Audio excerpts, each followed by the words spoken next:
This is John Freeman. I'm with GLREA. This is another session for our solar stories that John Sarver, another GLREA board member, started several weeks ago. And we have found that these are very popular with our members and with other people because it gives an opportunity for someone who has a solar system to make a presentation about their system, and then they can take questions from other individuals that maybe are interested in solar but want to learn more about it before they make the commitment. So we're very honored this evening to have Ed Rivet, who is a GLREA member, as well as the executive director of the Michigan Conservative Energy Forum.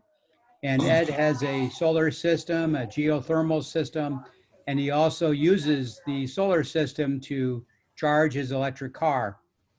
And the other benefit of Ed, which is a great asset for GLREA and a great asset for the progressive energy movement, is that he's had a ton of experience in Lansing working with legislators and moving policy and understands all the tricks of the trade. And so Ed is going to share some of those pearls of wisdom with all of us this evening. One little bit of news today is that Governor Whitmer announced that Dan Scripps is going to become the new chairman of the Public Service Commission. And prior to going on the Public Service Commission, Dan used to work for Five Lakes Energy and the Michigan EIBC as one of their top, solar and renewable energy experts, and a terrific individual. So it's really wonderful that he's going to become chairperson of the Michigan Public Service Commission. So with that, we're going to turn it over to Ed. We're going to have about a 30-minute presentation, and then we're going to have about 30 minutes for questions and answers. And so I'm going to turn it over to Ed. And again, I want to thank him for joining us, and I want to thank all of you for joining us as well. Ed? Yeah, well, John and I were kind of warming things up, and I said, well, there's some good news and some bad news, and you want to start with the bad news, but we didn't even cover the other good news. But first, I see Conan Smith is on here from MEC. So yeah, you're routed now, dude. So now I have to be careful about all the policy stuff because I work with his policy staff like every day. In fact, I just got a text from Charlotte like 3 minutes ago on this bill that I'll be talking about. So now I got to be careful because he can go back and report everything I might have misstated during this meeting.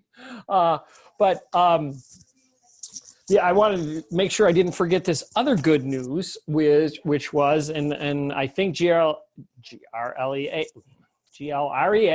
and a number of organizations, including the Conservative Energy Forum, submitted comments to the Federal Energy Regulatory Commission.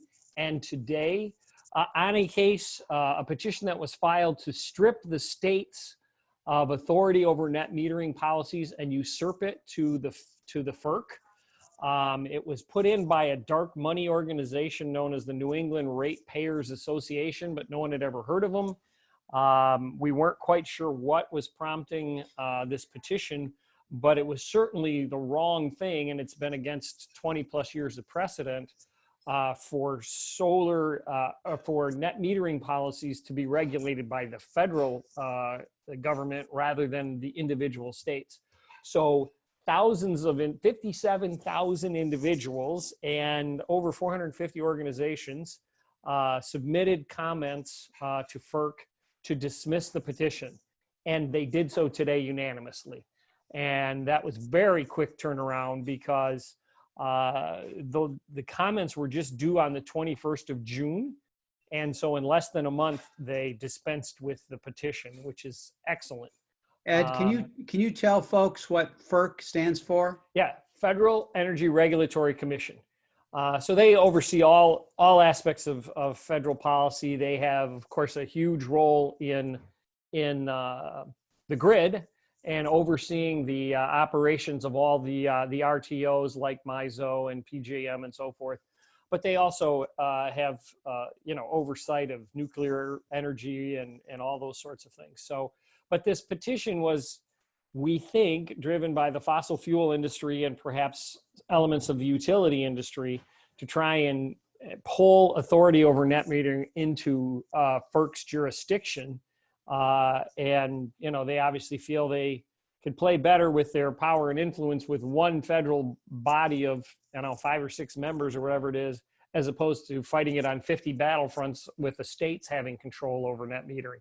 So had they taken that petition, and then they would have had to consider it in a very involved, drawn out case process, but they just dismissed it. And it was easy to do because there's been a precedent for 20 plus years that this is just the domain of the states and not something that should fall under federal regulation. So we got a new chairman of the Public Service Commission today, who is certainly a strong ally and friend of renewable energy. You and Dan didn't serve together in the legislature, John, did you? You were before Dan served, weren't you?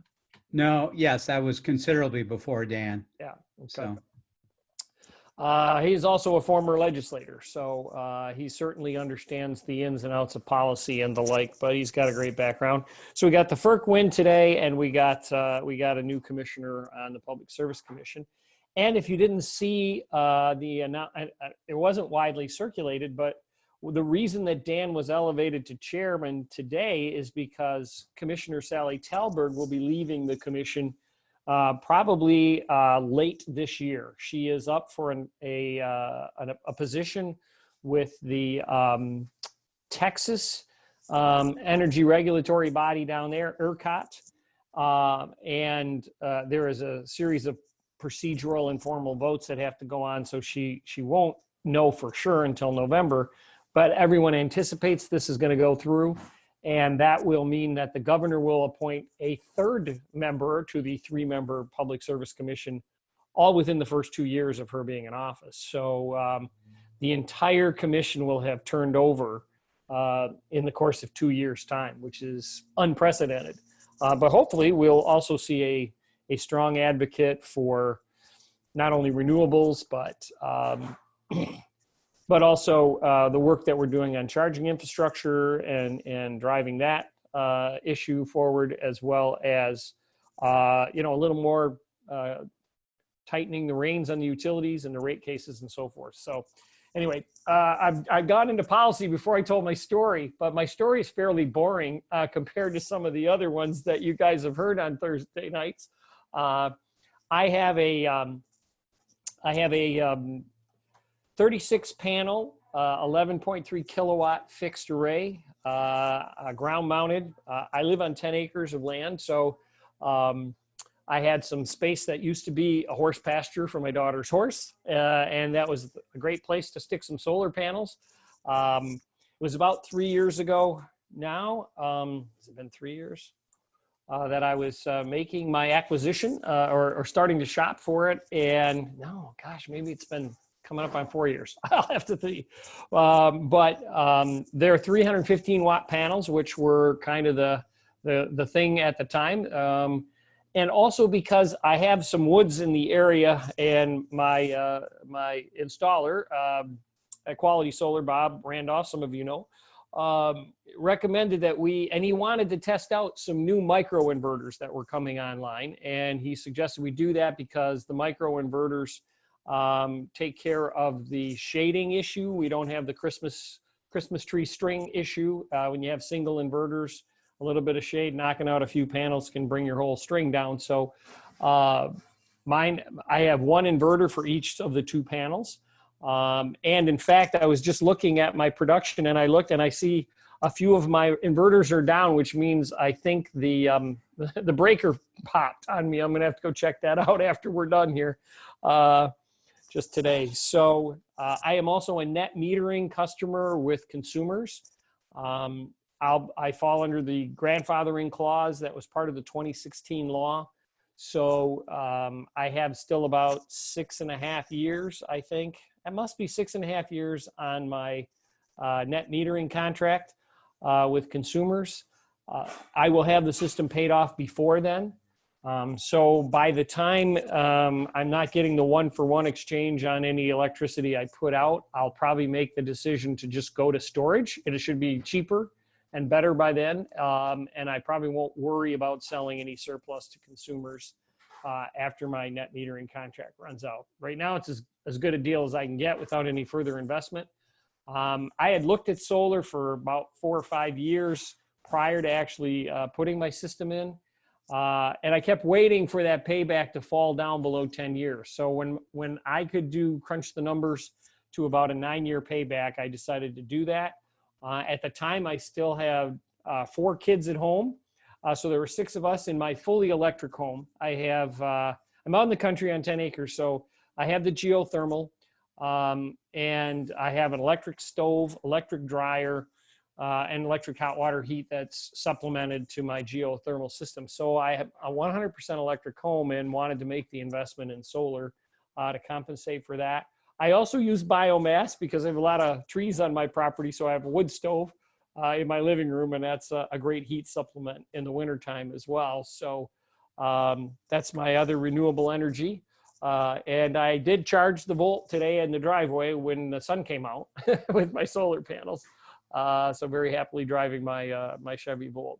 So I built my system at about 80% of my use at the time. Because I figured when my kids moved out, 80% of what I was using then will be enough for my wife and I when the kids finally move out. And I'd be somewhere close to 100% of my usage when they moved out. But not only did I get a Volt a year ago, April, I've had about 15 months now. But 2 months later, my son, who still lives at home, his car died, and he had so much fun driving my Volt, he went out and bought a used Volt. And then my daughter's car died, and she went out and bought a Volt. And so I now have 3 Volts at my house, and we can't charge them all at the same time. So my solar panels can no way charge 3 cars and fuel 100%, electric home. So I probably would need to double the size of my array to get there. But eventually those kids are going to move out, and I'll be good. So that's kind of my story. In terms of that, like I say, not a very exciting deal. I don't have battery storage and all kinds of cool extra bells and whistles.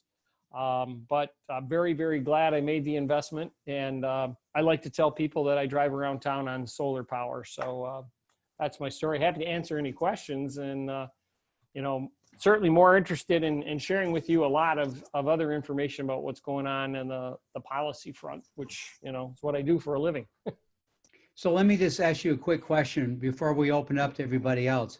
So when you said that down the road, you think you will add batteries for storage, so you won't be exporting any extra electricity back to the grid? Yeah, that's my plan, partly because, as you know, as a net metering customer and the safety mechanisms, quote unquote, required by the utility and all, when the grid goes down and I'm out of power, they shut off my solar panels.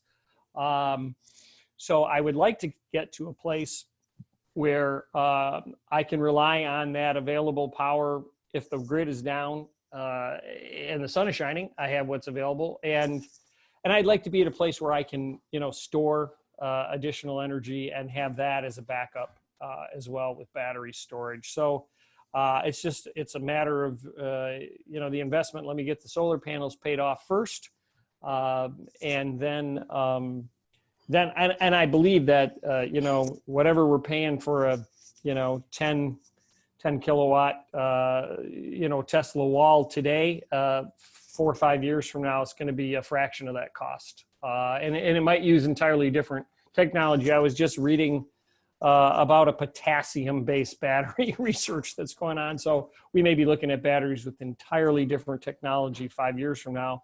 And I think I've got about a little more than 6 to pay off my system. So then I want to just keep it all and have it for shutdowns and things like that. Sounds good. Well, other folks, feel free to ask Ed questions or comments. Go ahead.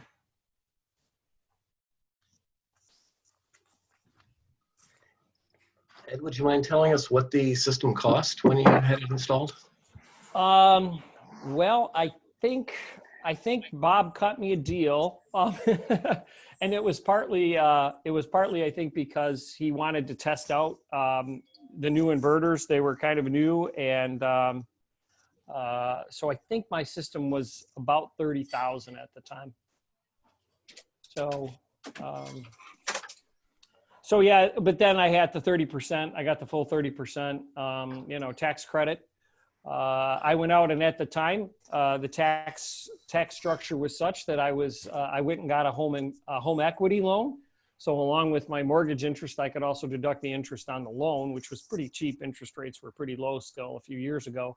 But I just went ahead and used my home equity and deducted the interest on the loan as well. So, my bill, and I knew from the beginning that I would still be paying consumers every month because, again, I only built the system at about 80% of my usage at the time, planning for when I didn't have as many kids at home and I wasn't doing, umpteen batches of laundry and all that every week. But I didn't anticipate 3 cars charging at my house. So I just, that system is not going to be able to compensate for that much EV usage at home. You mentioned possibility of some circuit breakers having popped. Is that a common issue with your system, or is that something unexpected?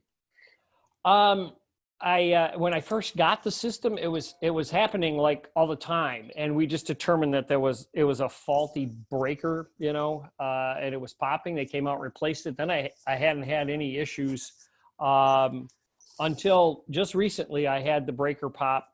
I think it was about a month ago. Sorry, my phone is going crazy with a bunch of people texting about a bill I'm going to talk about in a minute, including Charlotte. Your policy gal's working overtime, Conan. I'm just letting you know. No, that's normal working hours for us. Yeah. So yeah, it's just been a sudden sporadic problem with the breakers. And in fact, Quality does a check almost every day. They can take all of their systems that are linked to monitoring systems. They're actually watching it for me. So one day I was noticing my panels were down, and I got a call almost at the same time. So if they happen to be taking a peek on their system each day, they might notice it as well. But I just, I pretty much every day I just pop on my app on my phone, and if something doesn't look right, I can hit the module, and it can shows me exactly which modules are not online. And then that usually, that's been the few times it's happened. It's because the circuit breaker popped. So. How many inverters do you have? What are they, what parts of your system do they service? And you want to say a little bit more about the batteries that you use? Well, I don't have any battery system for it, so they draw. That's part of the reason why they also shut down is they have to have a stream of electricity coming in, right, at all times. There's one micro-inverter for every 2 panels, and they're mounted right behind the panel. They're little square boxes about yay big, size of an iPad or so. And then each one of them is separately monitored. So I can pull up my app and I can look at the modules, and I can see which ones are not online right now. And I can see there's a group of them, and it tells me that those are probably all grouped together on that one breaker. And for whatever reason, that breaker popped. I don't know, but it just happened in the last little while because they were working. You said that you're going to be off the grid at some point. Is that what you're saying? So you would get batteries in the future, or what's that? Well, I don't suspect I could be off the grid with my system because by the time it's paid off, I expect to be driving 2 fully electric cars, and there's no way those solar panels are going to do that. So I don't expect to be an off-grid customer, but I do expect to at least be a self-sufficient battery storage customer when the grid goes down. And that way I can probably just get rid of that old gas backup generator and hopefully not ever have to use that again. So. Could you maybe, Ed, talk a little bit about the usage of your electric car and how that compares with having like a gasoline car? I mean, do you save a lot of money and you're able to do driving and on one charge and all that?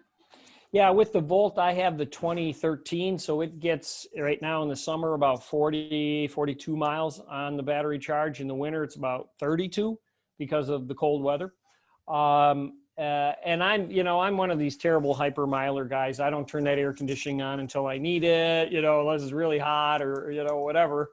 It has the eco mode and the full comfort mode, and I'm always in the eco mode. My wife's in the full comfort mode. So, no, I live about 16 miles from downtown Lansing, out toward Mason.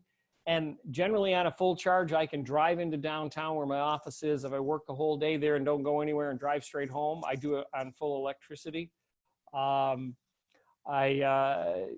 Just recently it rolled 100,000 miles. So I hit the trip set and it keeps track of the miles that I'm doing on electric versus gas. And even though I did a road trip to Grayling during that last couple thousand miles I put on the car, it's showing that I've been averaging 80 miles to the gallon. And most of that was because I did that one highway trip to Grayling and back. So most of the time in any of my local errands in the town that's only 5 or 6 miles and back around in that, I can go several days without ever using any gas at all. Yeah, and it showed up, for me right away. Just get the credit card bill out and see how I don't go to Speedway very much or Citgo or whatever. That's not on my credit card bill hardly anymore. And it's like, when was the last time I stopped and got gas? I mean, that's the world I'm ready to live in, and I can't wait to be fully electric. When my big 7-passenger Traverse is expended, because I don't need don't need that for kids anymore either, I'll be ready to go fully electric with the next vehicle. So. When did you install your geothermal system? Oh, well, I'm definitely a trendsetter with that. I built this house that I'm sitting in right now in 2003. So yeah, like 17 years ago right now, we were in the building phase, and that's when I had the geothermal put in. So I had the space. I have about 600 feet of tubing vertically buried at about 5.5 to 6 feet deep. And I think it's a 4-ton water furnace, unit. So, yeah, I looked at, I'm here in the country, and I looked at, having to put in a standard furnace with a propane tank, having a pig on the property. And because I knew I was going to have electric stove, electric dryer, and the geothermal system was, worked all on electricity, I just said, I'm going fossil free on my energy systems here. And the geothermal is so readily paid for itself, because there were a few years when the price of propane went through the roof. And my neighbors down the street were having, the truck show up to fill their propane tank, and it was costing them $2,000 to fill their tank. And, to get them through not even the full winter. It was a very cold winter. So I know that the investment in geothermal is paid for itself, and it's doing a great job of cooling my house right now. It's such cheap air conditioning compared to standard air. It's so much more efficient that, I save a ton of money on that end too. And you were able to roll the cost of that into the mortgage or the loan to build the house? Yeah, I did. Yeah, when I was building the home, if I would have put a standard forced air furnace for propane and a standard air conditioning unit plus all the ductwork, because the house was brand new, it was being built, it was going to cost me $7,500. The geothermal system total cost me it cost me $15,000, so it was double the price. But I knew that my fuel costs over time would be very, very quick. And like I say, there was one winter when it would have cost me $3,000 just to heat my home and say cook with a propane stove or hot water tank. So just in a couple of winters, I made up that extra $7,500 pretty fast. And now being in the house for 17 years, I've clearly made that investment back and then some. Did you also do extra amounts of insulation or have the house designed in a way that is really energy efficient? Well, it's a standard stick-built home. It was built. It's a modular, so it was built in a factory, but it's a standard stick-built construction. But it is 6-inch walls, so heavy insulation. And then I did ask them to put a 1-inch layer of the pink foam board on the outside of the house before they put the siding on. Then I have really heavy insulation in the attic. So yeah, it's very energy efficient. I also sat it down right in front of a 150-year-old oak tree. That's the biggest tree you've ever seen. And it's on the south side of my house. So it shades the house all through the summer and keeps the house cool. So I use nature's air conditioning as well. So we're a very energy efficient home. Sounds good. Other people have questions for Ed? Okay, well, why don't we maybe switch gears in a little bit and Yeah. have you talk about policy in the legislature and what you see the future of renewable energy and how can your fellow GLREA members help out? Well, we'll cut to the immediacy of, as I said, my phone's been blowing up with texts because scheduled for next Wednesday, July 22nd, the Senate Energy Committee is scheduled to take up Senate Bill 597. And I'm going to try, John, to do a screen share. So this might be where you need to call in your son because I don't know. You should be able to, you should be good. All right. I think I have to pick the screen I want to share. Okay. So y'all see in this list of state legislation supported by MISEF? Yep. Yep. Okay. So that's from our website at misef.org. And this is a list of bills that we're supporting in the state legislature. And right at the top, you see the Powering Michigan Forward package. And you can, help yourself to the website there to see it. And you see that they're highlighted in blue, which means you can link directly to the bill and actually print the bill off if you'd like. But the center of the package, Senate Bill 597, is the bill to lift the cap. As you know, we have some legacy legislation dating all the way back to the 2008 law that said utilities do not have to take on any more than 1% of their peak load in the form of distributed generation and or net metering customers. So, of course, at the time, there was almost no penetration of solar in the net metering market. It was meant, in fact, to start to, the net metering 1-for-1 was meant to try and prime the pump for the industry. And then in 2016, when we rewrote the law, we attempted to get rid of that cap because we were getting rid of net metering. As you know now, we have rate cases. They have the inflow-outflow tariff that the Public Service Commission did in the wake of the 2016 law. So folks now signing up are getting that about 7.5 cents, 7.4 cents from like DTE, and consumers will be moving into that mode with their new net metering customers starting in October with their rate case. I don't think that number's been finalized yet, but it should be something close to it. So the problem is we are getting to the point, and if you know the story of our friends in the UP with UPCO, they already hit that cap like 2 years ago. And in a negotiation in an UPCO rate case, they doubled their cap voluntarily. UPCO agreed to do that in the Public Service Commission so that more customers could sign on. The problem is UPCO is going to very soon reach that number again, as well as consumers. Just about the time that their new rate is going to come in, they're also going to be hitting the cap. So even then, they don't have to take in any more net metering customers, whether that's a residential customer with a system of 20 kilowatts or less, or the 150, or the systems up to 150 kilowatts, which are usually small businesses and the like. So if we do not pass a bill like Senate Bill 597 to raise that cap, we'll have 2 of the 3 larger serving IOUs not obligated to take on any more customers, DG/net metering customers. So again, there were a series of hearings back in February before COVID.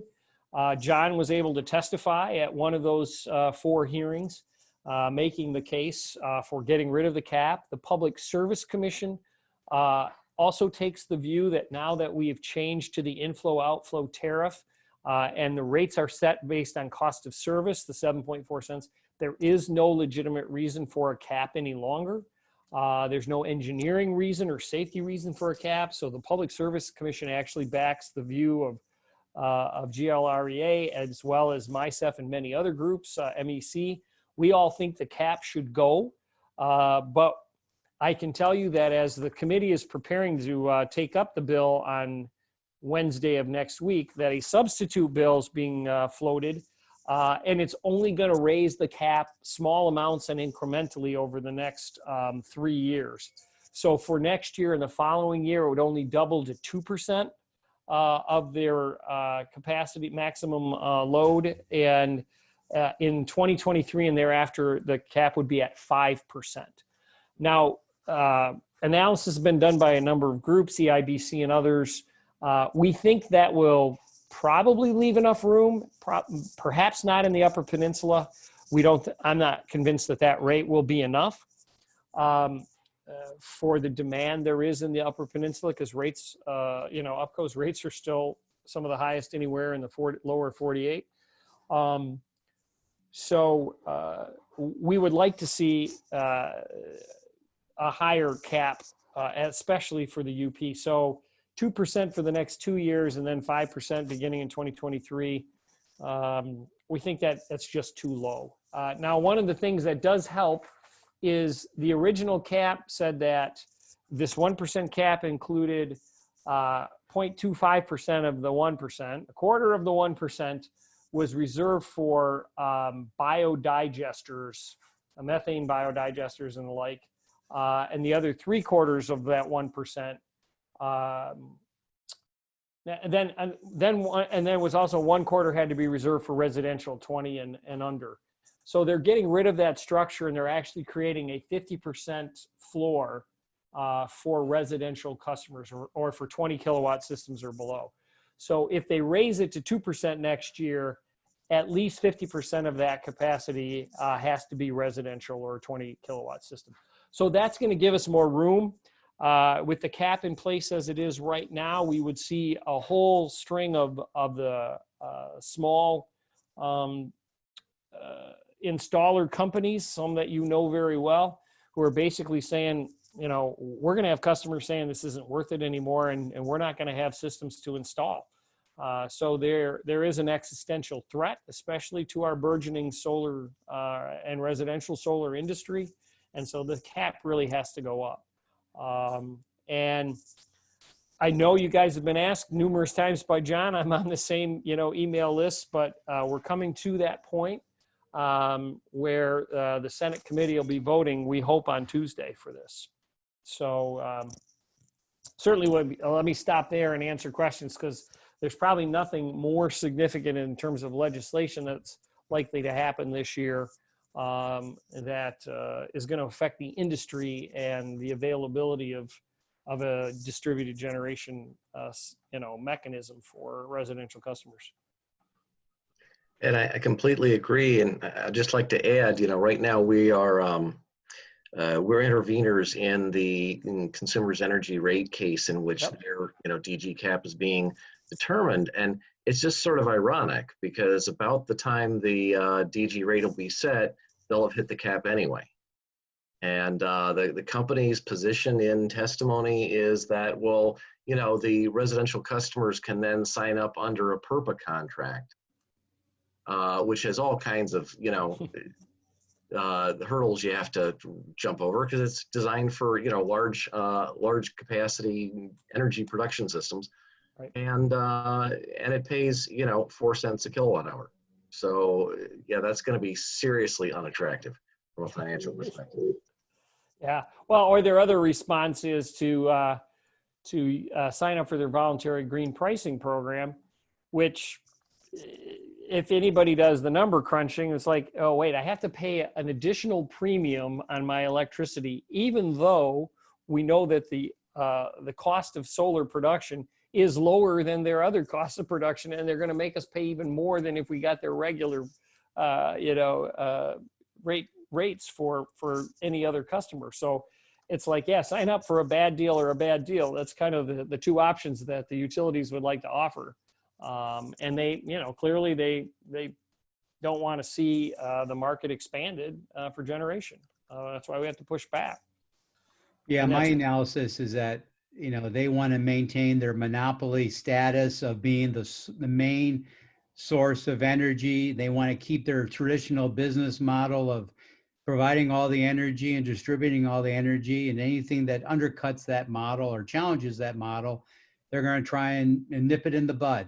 And so I think that's why we have to build support and educate people, to put pressure on the legislature to understand that as the society is changing and we need to deal with climate change, we ought to give people the option of generating their own electricity so they can save money and take control.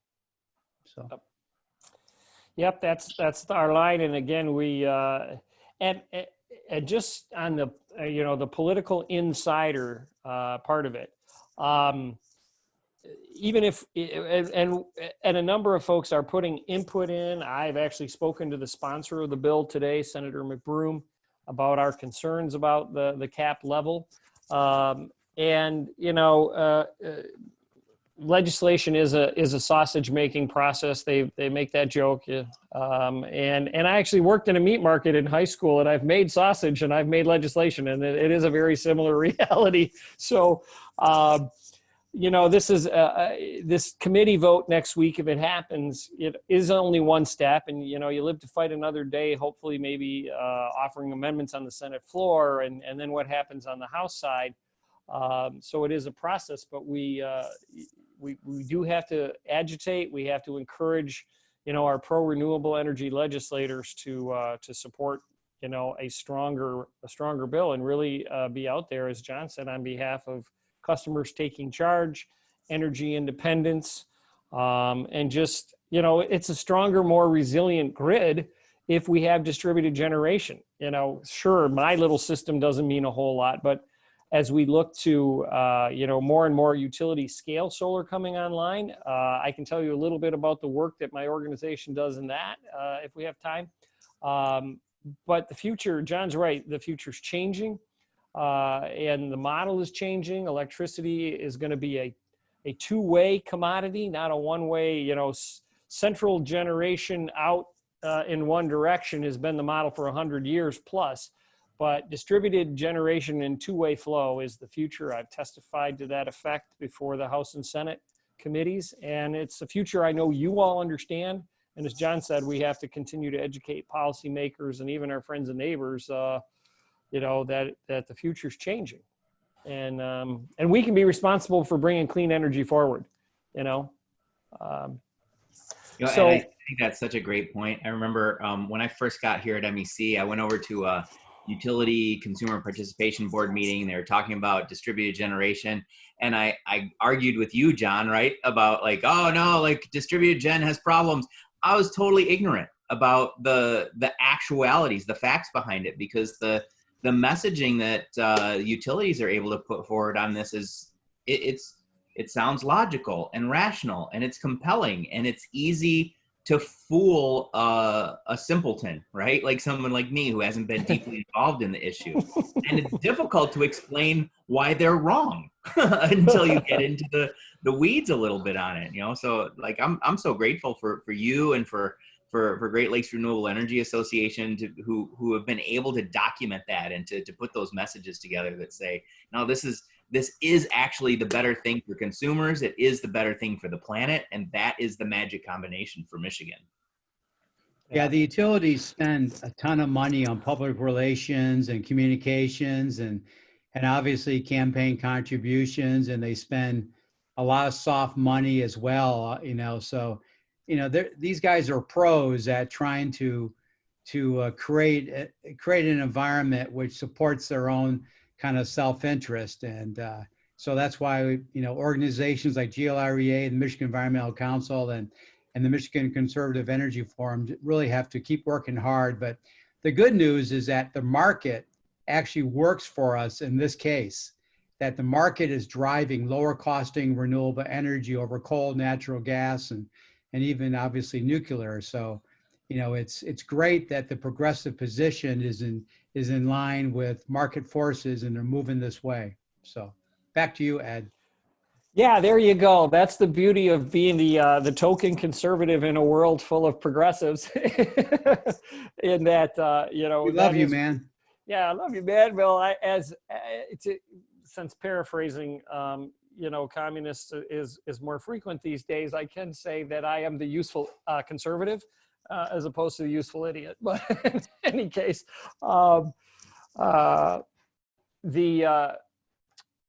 the whole idea, as John said, that the market is really driving this, and this is what I share with legislators all the time. I share with just about anybody. I just was reading some new vehicle battery technology stories today. I thought that the 600-mile electric vehicle on a single charge that was cost equivalent to a gas-powered car, we wouldn't see it until 2025 or maybe later. I'm not so sure now that we won't see it by 2024 because Tesla and Nikola and a few others are competing to get that battery cost for a EV battery to under $100 per kilowatt production cost. And once they start breaking below that at 100, and then realize other production savings, we're going to see parity in electric vehicles. I thought by 2025 with a longer range, and so they may be equivalent range and parity before that. It's just happening much faster than anybody realizes. So the market will all of a sudden have people walking into a car dealership and go, let's see, I can buy the same car for the same price. This one uses gas, costs me $65 to fill the tank. It costs me $6.50 to charge it. They go the same amount of distance. This one I have to change the oil. It's got radiator fluid. I got to do all this. This one has nothing to fix. I think the market is going to transition vehicles as fast as the cell phone totally disrupted the telephone industry, communications industry. So anyway, so we can get back to any policy issues. And there's a couple others that I want to just touch on. The next group of bills you see listed, and I think we may get at least some attention with these during a brief legislative session in September. It has to do with promoting charging infrastructure. We're talking about EVs. And just 2 weeks ago now, on the 2nd of July, Governor Whitmer announced the Office of Future Mobility and Electrification with a new director for that office, a Chief Mobility Officer, Trevor Paul.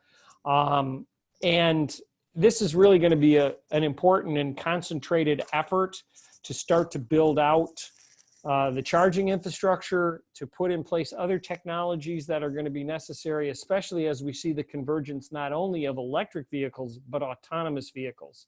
They're out there on the roads. They're being tested. We have Planet M down in Ann Arbor. That's, everything cutting edge going on there.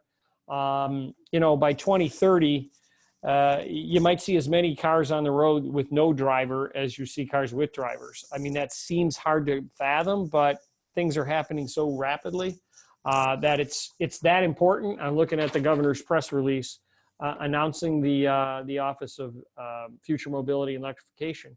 And that focus it's that important, and it's very exciting to see that happen. And a number of the things that we want to promote in the EV charging infrastructure package includes getting charging stations built in multifamily housing, i.e. apartments, condos, because we all want to be able to drive home at night, plug our cars in, especially when, electricity is usually cheaper at night. You can get time of use or rate use rate based on time of day. And we all want to be able to go home and plug in our cars. And so we have to start moving toward things like, multi-unit housing, as well as infrastructure where people go, right? Downtown districts, where they shop, where they work, where they vacation. All that's being discussed and will be focused there. And this legislation was meant to empower that, including authorizing state parks to be able to contract to have charge point or green lots or somebody come in and put in charging stations at our state parks, along the highways at the park and rides where people meet to commute into work. Have some charging stations there and maybe make those solar powered charging stations. You know, these are some of the things that we're trying to drive with legislation like this. You know, it's great that we have an administration that's supportive of it. And it's great that we have a public service commission that is working in conjunction with the administration, using the Volkswagen settlement money to do a major study at Michigan State, where the charging stations need to go first, et cetera. So there is good work being done, and you know, it's encouraging that we have a lot of different forces that are kind of trying to push the ball, you know, move the ball down the field together. So if there's anything else on the screen you see they have a question on regarding legislation, I'm certainly not going to try and go through all of it. We're you know, running through our time fairly quickly, and I want to be able to let people ask questions about it. I will tell you that in addition to MICEF as an organization, we have a project known as the Land and Liberty Coalition. I know John sits in on some of those calls. We have a stakeholder call monthly. But our goal is to work in primarily the rural communities where large wind and solar projects are being sited, to help those communities to embrace them. As you well know, there can oftentimes be a lot of opposition to wind projects coming in. There are professionally organized opposition groups that come in. And oftentimes the planning commission or zoning board of a township are just appointed ordinary folks. They don't get paid. They don't understand the complexities of setbacks and decibel levels and things like that. If it's wind, they don't understand, you know, the reality of a 20 megawatt or 50 megawatt solar array. There's concern about, you know, ag land preservation. So the Land and Liberty Coalition, which, you know, my organization oversees here in the state of Michigan, goes into those communities, meets with local officials, meets with folks in the community that we can rally. We try and get a local Facebook page started in support of that project. We're trying to bring in those stakeholders who are going to benefit from the tax base that will come from a wind or solar project. So we're trying to engage the fire department, the fire chief, and the school superintendent, and the downtown development director, and all those people to say, this is going to bring economic benefit and tax base to our community. And so the Land and Liberty Coalition is a project we've been running almost a couple of years now to facilitate the acceptance of those projects. So happy to answer questions about that, because we do have to battle NIMBYism on a regular basis, as well as some disruptors from the fossil fuel industry. So with that, happy to answer questions. If you see something on the screen just regarding legislation that's pending, happy to answer those questions too. Any questions for Ed? Okay. Hey, Ed, Phil Rary. I do work at Ford Research, so I'm quite familiar with all the battery technologies that you were talking about. Talk about it, Phil. Tell us. Yeah. Oh, please. Yeah, I could talk all day. Well, I recall it was probably about 2 months ago now, or a little more, that Ford announced that the efficiency for charging the new all-electric Mustang that's coming out was exceeding original expectations, wasn't it? Yeah, what surprises me is that the wireless charging is actually exceptionally high efficiency as well. It used to be that you had to do a wired charge to get the efficiency up, but now with all of these inductive loop systems that are out there, you could literally just drive your car over it and it'll start charging. They're peaking into the wired territory as far as efficiency goes. So it's very exciting times to see that. You know, imagine a parking lot, you know, with half the parking spots with buried wired loops, and you literally just drive your car into the spot and walk away, and it just starts charging. No more cords anymore. And I've talked to trade people at trade shows, and they say that, interestingly enough, those systems are actually cheaper to install than the wired charge stations, because there's no above ground stuff. You have to do the wiring anyway, so you might as well just put it all underground. But I didn't want to detract from that too much. I did also want to mention that home energy storage is a very big part of what Ford's doing now, as well as stationary fast charge systems, which have embedded battery systems. And these battery systems would be second life batteries that are pulled from old vehicles or systems like that. And that the advantage of that, for those of you on the call that aren't aware, is that you can do a slow charge all day long into those battery systems. And then when a fast charge car comes along, they dump all the energy from those stationary batteries into the car, and then it goes back to slow charging. This is a big advantage to the grid, because the grid, it doesn't need these massive transformers now to dump all those kilowatts, and hundreds of kilowatts sometimes, to satisfy a fast charge. So it's, again, very exciting times. I welcome all the policy fronts that you and many other people are working on. I did have a quick question on that myself. My girlfriend just sent me a text message saying, do you know that the Trump administration just passed another EPA or weakened another EPA rule? So I guess my question to you is, are utilities and their government supporters emboldened by the present administration's methodical elimination of the EPA? Well, my take on the renewable energy, advanced energy side of what the president is doing with the EPA, I think is futile. Remember he was campaigning 4 years ago about bringing back coal jobs and everything else. Well, geez, you're a businessman, Donald, you should just crunch the numbers and see the coal's not coming back because it costs too much. It's just not even efficient. So you should have looked at the business bottom line before you started talking about that. I think the same is true. I know it seemed like a year or so ago, Trump was talking about, pulling back on the EPA fleet mileage standards, right? I'm like, who cares? There were some folks within, the environmental community getting all apoplectic about the standards being back down all the way through 2040. I'm like, hell, we're not even going to be selling new cars that run on gas at 2030. Who cares what the EPA fleet ratings are for miles per gallon in 2040? No one's going to be putting gas in their car then. So I agree with you, Phil. I think that the times are changing rapidly. If you want to be concerned about EPA, that what the president's doing, I think it's far more to be of concern with, what he might be doing with air quality and water quality and things like that. Those are going to be the areas, because I think in terms of energy production, John said it almost at the beginning of the meeting, the market is taking charge, and the cheapest energy out there is wind and solar, and there's some other things coming.